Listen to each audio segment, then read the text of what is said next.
अध्यक्ष महाराज, या सदनातले सन्माननीय सदस्य लोणीकर आणि राज्याचे कृषी मंत्री ज्या पद्धतीने सातत्याने शेतकऱ्याचा अपमान करतात आहे, शेतकऱ्याचा अपमान करतात अध्यक्ष महाराज, हा अपमान आता राज्यातला शेतकरी अन्नदाता सहन करणार आहे अध्यक्ष महाराज। या राज्याच्या मुख्यमंत्र्यांनी या राज्याच्या शेतकऱ्यांची जाहीर माफी या सभागृहात मागितली पाहिजे अध्यक्ष महाराज। ज्या पद्धतीनं सातत्यानं मोदी तुमचा बाप असेल, शेतकऱ्यांचा बाप होऊ शकत नाही अध्यक्ष महाराज, आणि या पद्धतीनं ज्या पद्धतीचं वक्तव्य हेच अध्यक्ष महाराज अजिबात नाही चालणार अध्यक्ष महाराज। याच्यावर कारवाई झाली पाहिजे। जे सन्माननीय सदस्य नानाभाऊ, तुमच्याकडनं असंसदीय भाषेचा उपयोग होणं मला काय बरोबर वाटत नाही। हे चुकीचं आहे, हे चुकीचं आहे,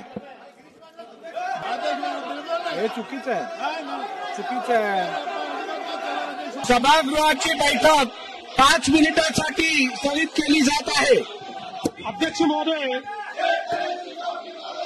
एखाद्या विषयावर भावना व्यक्त करणं वेगळी गोष्ट आहे आणि थेट अध्यक्षांवर धावून जाणं हे अशोभनीय आहे।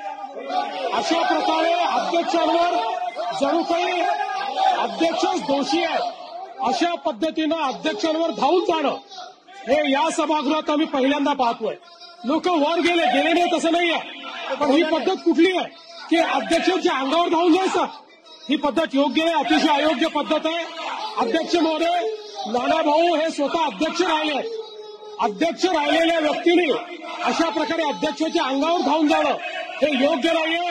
नानाभाऊंनी माफी मागितली पाहिजे असं माझं मत आहे।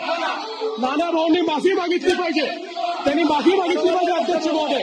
सभागृहाचं कामकाज नियमित चालण्यासाठी मी विधानसभेचा अध्यक्ष म्हणून माझ्या नानाभाऊ पटोले यांना दिवसभरासाठी सस्पेंड करत आहे।